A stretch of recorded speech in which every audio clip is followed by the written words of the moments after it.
Good morning, USA, with me, Lembit Öpik. USA.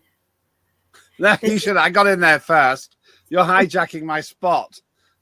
What are you doing here, Sarah? My timing is off. Sorry. Good morning. This is Sarah Clark. And I'm Lembit Öpik. And yes, we are using, by popular request, my spot to ruthlessly promote a show which will be on 5 days a week here on Unprecedented TV, just for the whole world, actually, and especially for you Americans. So good morning, USA. We're promoting it in here. A digest of what's going on in America. How would you describe it, Sarah? It's your show, really. Good morning, USA is just the best and brightest way to wake up in the morning and just, get a little feel for the news that's been happening all around the world while we've been sleeping. So a lot goes on over the ponds while we are catching our Z's. So why not stop on by and catch the morning news with us? Unprecedented never sleeps. Well, you're in charge, really. You nagged me to give you the spot, so I'll do it now. By the way, just dear viewer, don't worry, we're not going to be doing this every day because this will eventually migrate to 1400 Greenwich Mean Time, which should be 0900 East Coast, and yes. I suppose 0800 where you are in Dallas. It is. It will be 0800 in Dallas, Texas. Yes, sir. Nice. How do they say that in Dallas? What's the accent in Dallas?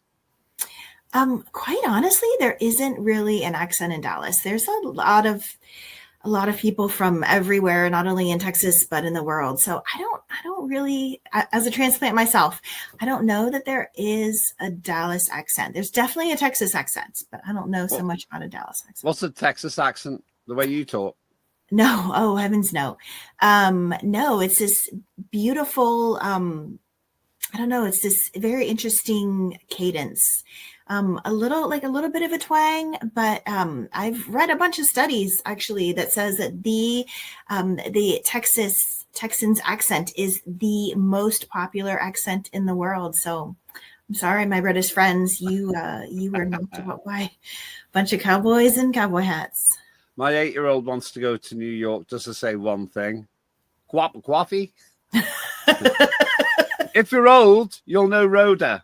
Rhoda, you won't know that series probably, but when I was a kid, they had Rhoda on. Anyway. This is a digress. We're going to be talking about current affairs. What do you want to talk about, Sarah?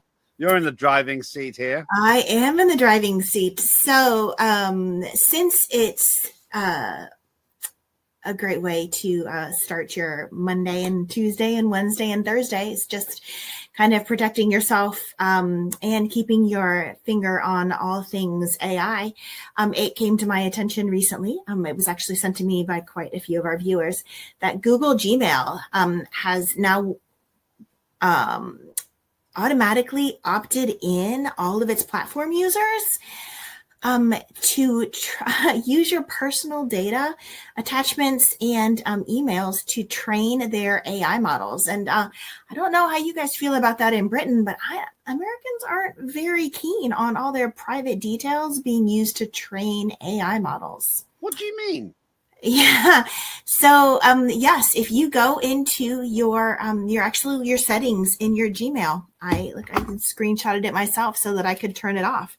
You physically have to go into your settings in Gmail, open your Gmail browser, go into all settings. Under the general tab, there's a smart features and personalization, and you have to uncheck the box and then untoggle the Google Workspace, manage your workspace, and your Google products to tell it that Gemini cannot read your personal emails and view your attachments so that it can be trained.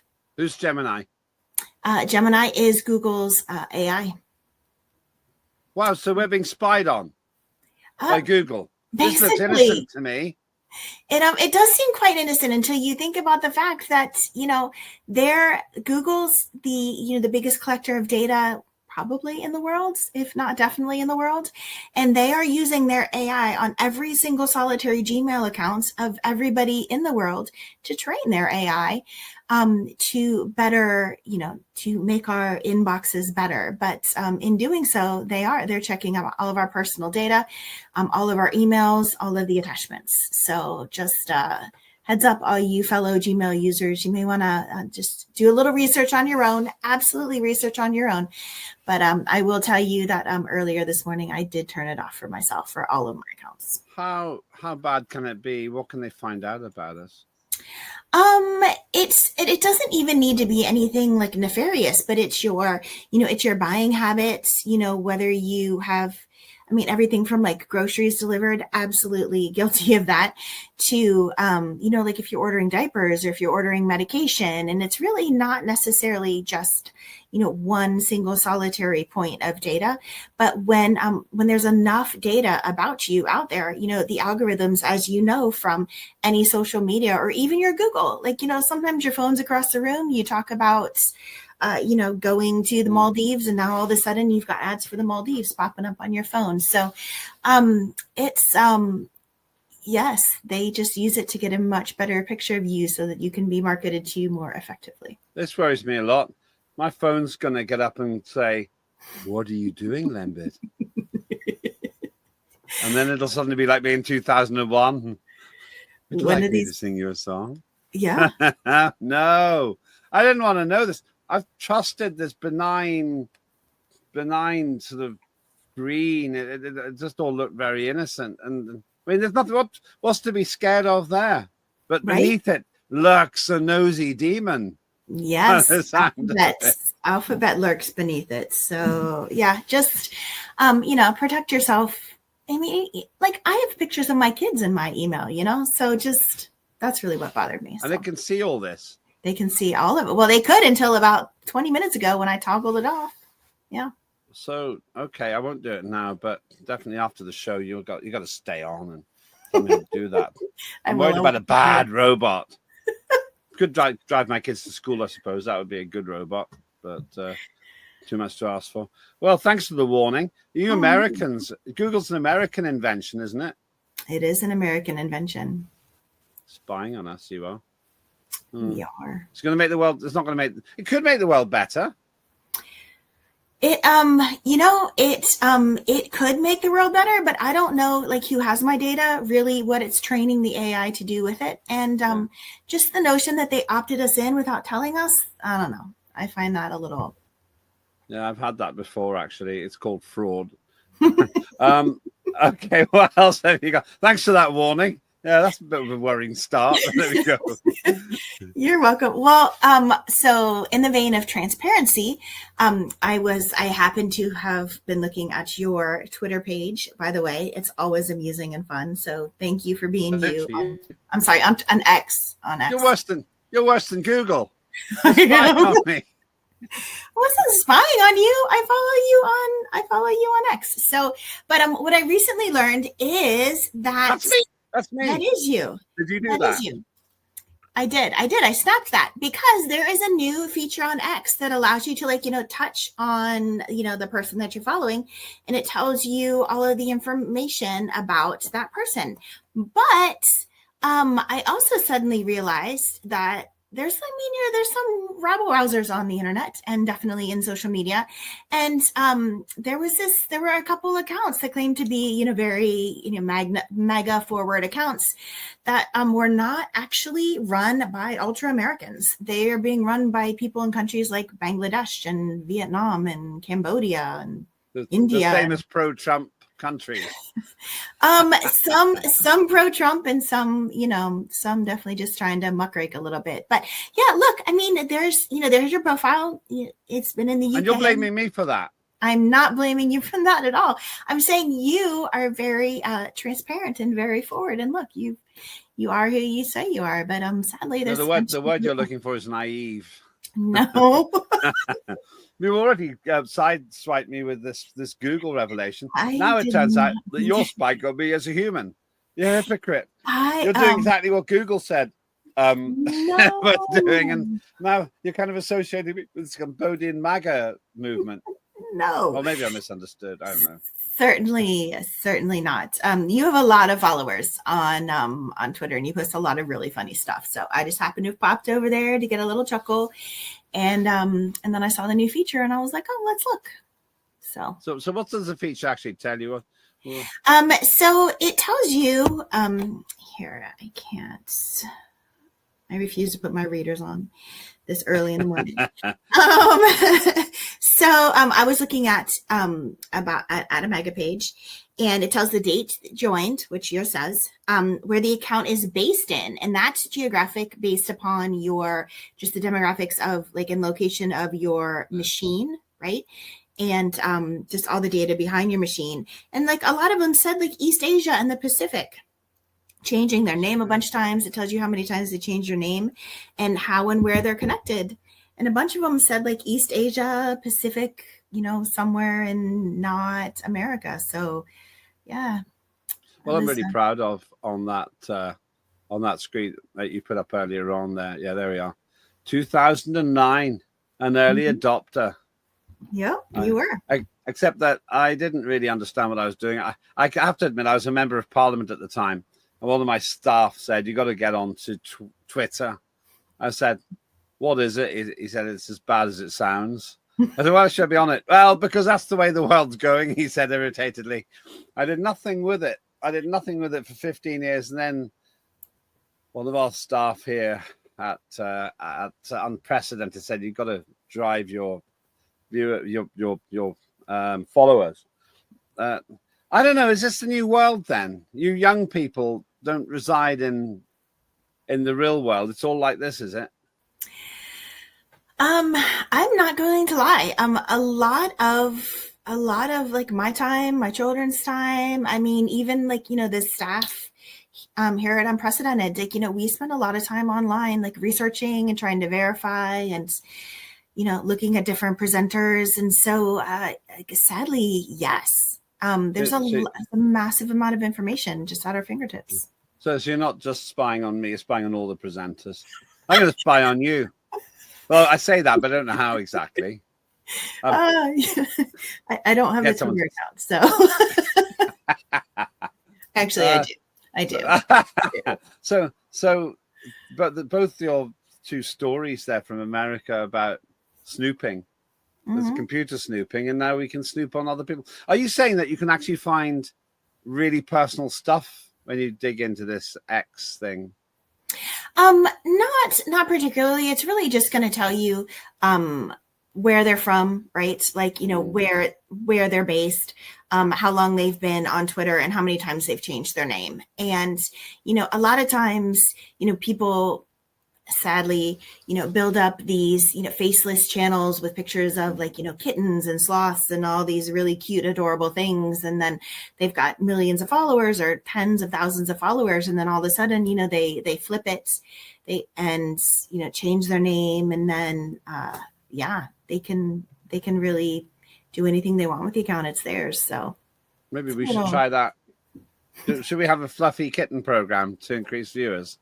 By the way, do subscribe to Unprecedented TV. We haven't got fluffy kittens yet. Go to the YouTube site, or you can follow me on X as well. Now that Sarah's told you all about it, at Lembit Öpik, wherever you are in the world, you can do that. And Sarah, you must have an X home or thing. I X do account. Because a member of my staff told me that I really needed to have it. And like TikTok as well. And I have the accounts, but I quite honestly don't even know where the passwords are. So I will have to. You have to find them after all of this. You've just done 2 tech stories. I'm told by a lot of people I should be on OnlyFans. Is that a good idea? What is OnlyFans? Don't answer that question. Don't answer that question. Leave the fifth on that one. It's a family show. Well, so far, 2 tech stories there. Well, yes. Well, okay. Well, let's pivot a little bit, since politics is the name of the game leading up to Thanksgiving, because it's going to be a slow news week because everyone is at home. I'm sure the world has heard that Marjorie Taylor Greene has explosively announced her resignation. And in doing so, apparently her numbers are rising as a potential presidential candidate, which I find I found a little surprising. It was probably pretty clickbaity until I started reading the numbers. Yes, thank you guys so much.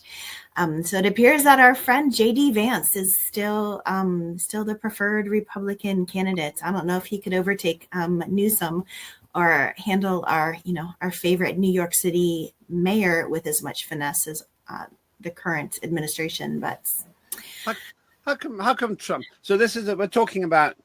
Even though Donald Trump is in the absolute center of his presidential career, they're already talking about his successor. Oh, absolutely. He has been what many consider a lame duck president, and since the day he was sworn in, he constitutionally cannot seek a second term, and all eyes, at least in America, are looking to who is the next candidate. And there is not a day that goes by where some news source or another is not prophesizing who will be, the Democratic and the Republican candidates for 2028. So J.D. Vance, you're saying is 55%. He seems obviously going to be the next candidate for president. He seems so obviously, in my view, yes, the lead runner, head and shoulders above the rest. Rubio wouldn't take him on. Why is Trump in the list then if he can't stand? I don't know, because there's these small number of people who I think are really, really, really hoping that he will, I don't know, find some constitutional loophole that will allow him a third term. And I got to tell you, they're kind of on par with the flat earthers. They're just not getting anywhere in my book. So yes, I don't know why Trump is on the list. My money's on Joe Biden actually making a comeback. Maybe not so much. No. Trump had this strange meeting. You can maybe explain this. What's going on in New York? He was slamming the candidate for mayor of New York. Yes, being a Muslim, not a good thing. He's going to do a lot of harm. And then he met what's his name, Mandami in the White House. What was all that about? It just seems like totally contradictory. Well, first of all, it's newsworthy, and so of course the White House is going to bite. But I just think that the two of them have masterfully put themselves forward as populists. And why couldn't they get the real Mandami instead of that cardboard cutout there? It's obviously not a real person. He doesn't. He's moving the head with string. He's moving the head with string. I watched it and I was like, is this still? I'm like, no, Trump is talking. There was this massive amount of conflict and that was what the press was loving. And they came out of that meeting smiling and shaking hands. And so I don't know if, the powers that be in the White House decided that they needed to end that news cycle. And the best way to do it was with the two of them smiling, because without conflict, it's really not a story anymore, right? And it kind of fades into the background. So that's my guess, but we will we will see. So I have to say that one thing about Zohran Mandami, is he won. And I'm just wondering if Trump is just a brilliant showman. He breaks so many rules in terms of old-fashioned politics. And I admire him for it in a way. Yeah, Terrible guy, really bad, really bad. I can do business with him. It's just, almost in the same breath. He has rewritten the playbook, quite honestly. That would be a Trump, not Mandami, sorry. But I think that both of their messages resonated with their voting population. And we will, it'll remain to be seen what actually happens come January. But no, Mr. Trump plays the news like a fiddle. It's awe-inspiring most days. Somebody who plays the news straight. We have to come to the UK for a moment. It's Claire Dyer. Dire Consequences. One of the bravest people, actually, that we've got. She takes local stories of national interest and then puts herself in the line of danger. You've got to watch her shows.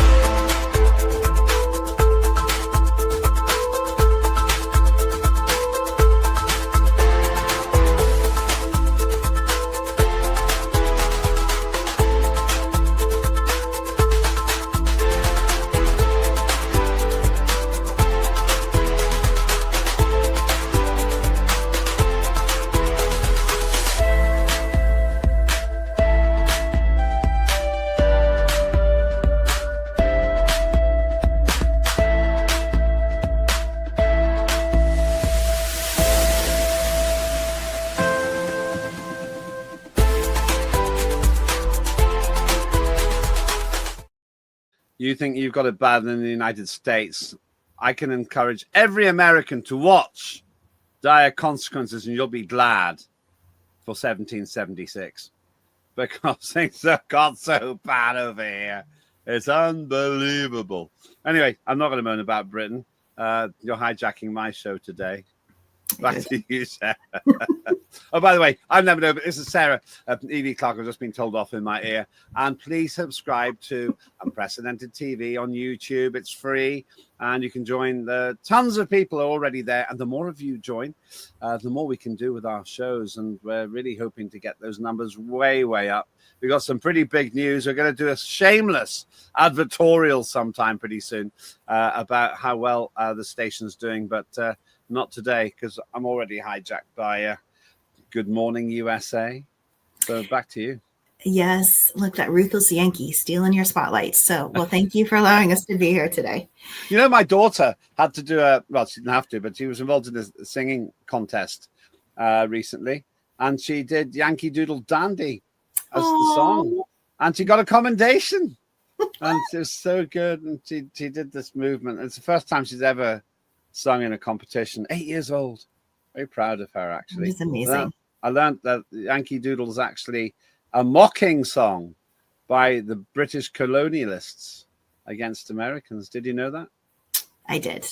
Oh, well, everyone in America who's watching said, yeah, we all knew that. I didn't know that. I had to learn that from an 8-year-old. But then I'm not technically British for the purposes of this conversation.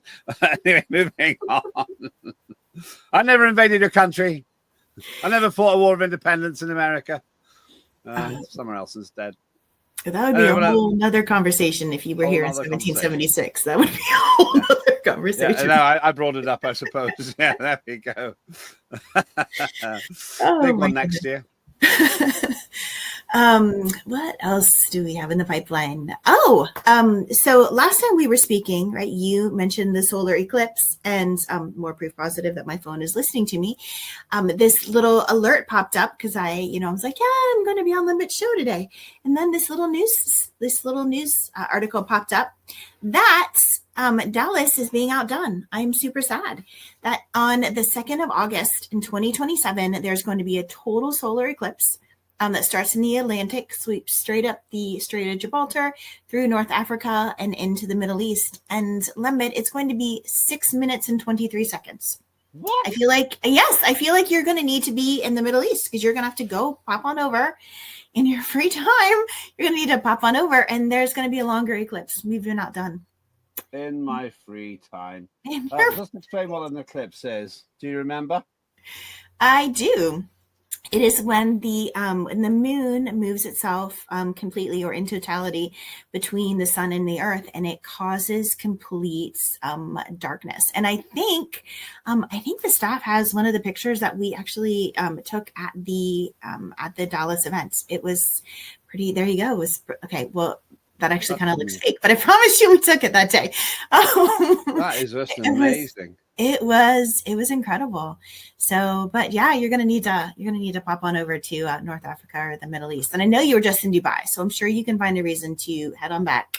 Well, 2027. I was in Dubai because so were you. We did a live broadcast from there. By the way, the first time I actually ever physically met Sarah was at the time of the solar eclipse in Dallas. It was last year. It Where was. the time goes, yeah. And it was a really strange thing. I think the things I remember the most are all the wildlife went quiet because they thought it was nighttime. Secondly, there was suddenly the wind stopped. I still don't completely understand why, but I knew it was going to happen because I told you it was going to happen, and it did. And thirdly, it got really cold. Suddenly, it was really cold. It was. And then back it came. That's a great picture. It was just amazing. But yeah, no, here's the moon saying, hold my beer. We're going to do it again, but in North Africa for longer. So what dates is that? It's the 2nd of August in 2027. Oh, 2027. Yes. Okay, I can hold off then for a little while. Plenty of time on your calendar. That's just an excuse to use that photograph, isn't it, really? It's beautiful, though. It was beautiful. Everyone said I've been to 2 solar eclipses. The first one was in 2 total eclipses. The first one was in Britain. Of course, it was cloudy. But this time, magically, you you made the clouds go away, and it was incredible. For the half hour of the eclipse and the main part of it, it was clear. Yes. Really remarkable. Yes. Well, full disclosure, it was not like I parted the Red Sea, but the clouds did mysteriously happen to dissipate. Sadly, I'm not sure it should be harder, actually. But there we go. Yeah. A white witch amongst us.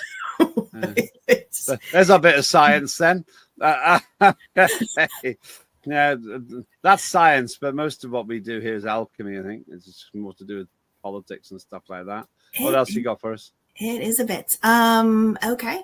Well, back to U.S. politics. All the talk around the water cooler today was that a federal judge on Monday dismissed criminal charges against former FBI Director James Comey and New York Attorney General Letitia James, who we all know is a fan favorite of our illustrious president.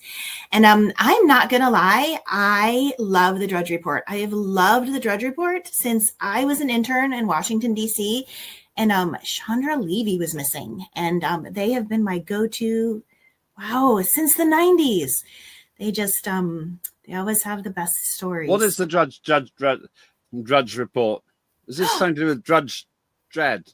Are you serious? I'm serious. Oh, no. I'm serious. They always have the best news, and it's updated constantly. So it's my go-to. It's one of my very first reads in the morning and one of my very last reads at night. It's not a program then. It's some sort of a...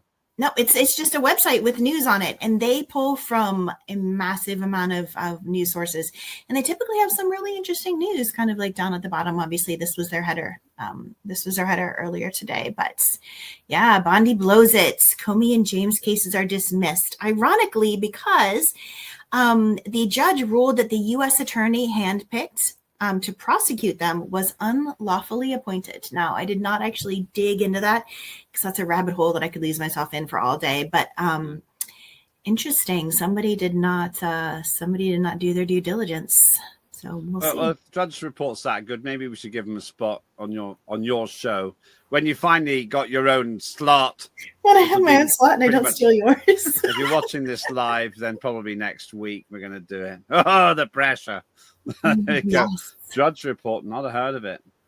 You sounded so indignant, but I could equally throw something back at you. And obviously, no, I'm not going to do it actually because we're already advertising our competition. I'm not sure Drudge Report is our competition actually.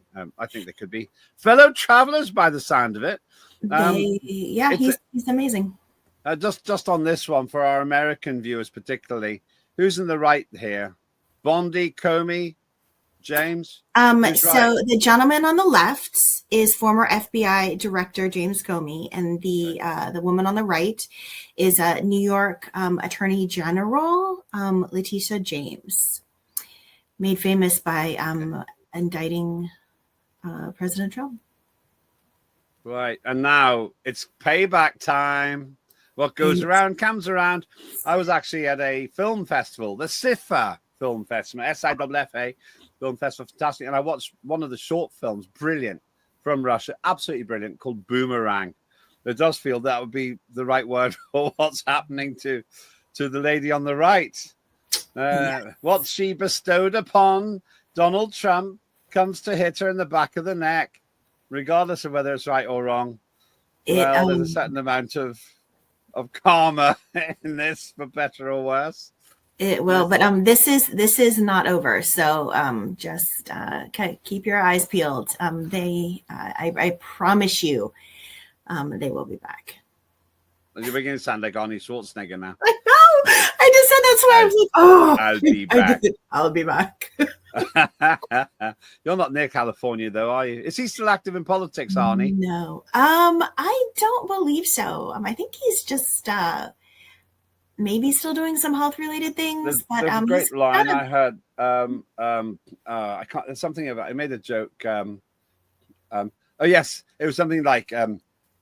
This is an exact quote, and it's not a very good impersonation. Instead of "I'll be back," it's now "Ow, my back." It was quite good. he comes across really well in interviews. I don't agree with his views on climate change, but I do find him quite agreeable. I have to say, I find the guy likable. Arnie, if you're watching, we'll give you a slot here. Love to interview you. Sarah, you'll no doubt snaffle that one. You'll zip across to where he is. I can't get over the fact that Arnold Schwarzenegger is a grandfather. Like, that just blows my mind. So, yeah. You don't get frozen in the age that you did your film in. And I can't remember. He says something about being old and obsolete, but then he gets updated in one of the spoiler alert there in one of the films in the never-ending Terminator series. Yes. What else you got? Well, speaking of getting older, I was. I like the link. That's smart. Very good. See what I did there? Yeah, very good. I was. The team is quietly applauding you for that. Come on. Yeah. All right, that's enough. All right, that's enough. Go on. Sarah. No, just so my background is medicine, and so I always get very interesting articles that kind of float across my screen, and I just found it very interesting for the first time, America's aging population with certain demographics is outpacing the deaths are outpacing the births, and if you see here from the charts, and just as a little I don't know, just a little disclaimer here. Like the population is predicated upon the race of the mother. So that's how they decided these charts. This is not my chart, but interestingly, you can see that the white population, the deaths are far outpacing the births, and then the Native American population, it had a bump right there. So all the populations, they're kind of, I started to think maybe it was just COVID, but I really don't think so. I just think that we have a massive aging population that's living longer, with medical developments and our improved healthcare. It's I think these numbers are going to continue coming together, and I know countries like Japan and China and even India are desperately watching their populations to see which way these numbers go. And so I just found it interesting. I'm not sure what to read into this. My first thought is diet. Oh, absolutely. Diet, and even just the weight loss, weight loss medications, definitely food, definitely diet, access to better healthcare. We haven't had any wars, knock on wood, right? Do you think weight loss medications are bad for you? I think weight loss medications, if used properly, can have an amazing effect on your health and longevity. I think, again, if used properly. I think if weight loss medication is just used as as a bridge to lose weight, and there's no other lifestyle. Sorry, look, I'm slipping back in. And there's no other lifestyle changes that are enacted. I think it's just going to yo-yo, and I think ultimately it's going to be far worse for you. But especially for diabetics, it's an amazing tool to prolong health and longevity. I don't like sweet things, which I'm lucky about. I haven't eaten the healthiest that's possible, but I do got a feeling a lot of you are what you eat, basically. And absolutely, exercise made a really big difference to me as well, because I like swimming. I'm trying to do that a bit more often. I've been asked to ask you about soup. Does that make sense? Is this relevant? It does. Are they picking me? It does. No, they are not picking you. So, sadly, I was born in the 70s, grew up in the 80s, and one of these staples that I grew up eating was Campbell's soup. And sadly, there it is. Yeah, there it is. There it is. There is a lawsuit out of Michigan basically saying that executives, and I'm not going to say all executives, but there may be an executive or two at Campbell's Soup who has been identified as basically saying that the things in Campbell's soup are absolutely not healthy. What? And that basically poor people buy their soup, which astounds me. It says we have a I cannot even read the quote because this is a family channel, but suffice to say, if you Google Campbell's soup lawsuit, you're going to get an earful. But yeah, basically that it's just not right. It's like it's Campbell's supposed to be is good food. Yes. Campbell's is motherly and what your auntie gives you when you come in from the cold. Yeah, no, Don't ruin this. Don't ruin this. Please. No, I'm devastated. My whole childhood, every time I was sick, my mom would make me Campbell's like chicken noodle soup, and but you're all right. Hasn't done you any harm. No. Well, we don't know. Oh, I see. You're taking the side of the soothsayers now. No, not necessarily. I wish you hadn't done this one. I'm for Campbell's. I refuse to accept it can be bad for you. Don't look up. Well, that is an amazing movie. My kids watch it. They were like, "Mom, this is the weirdest movie." I'm like, yeah. But yeah. So many cultural references. Campbell's soup. How dare you? I know. Like, I don't buy Campbell's products barely anymore, he says. It's not healthy now because he knows what's in it. No, that's just awful. It's not like cigarettes. It's not like high fat. Maybe it is. I don't know. I haven't looked at it. They're not putting cigarettes and fat into it, are they? Campbell's soup, I refuse to accept there's anything bad about Campbell's soup. It's not going to kill you. I don't think. I quite honestly, like, I've probably got a can in my pantry, so I'm just gonna have to do, I don't know, I'm gonna have to do a deep dive and send it to me. I'll have it. I'll feed it to my kids. I have no problem with that. Spy on you. You new worlders want to challenge everything. I'm not sure. Is Campbell's American? I believe so. Okay. If not, then it's your fault anyway. It's always our fault. It's always our fault. We'll take the blame. Homemade. Do homemade. I got a blender. Homemade tomato soup still isn't as good as Campbell's soup. Oh, that's the depressing place to finish. I know. I'm sorry. Oh, well, there we go.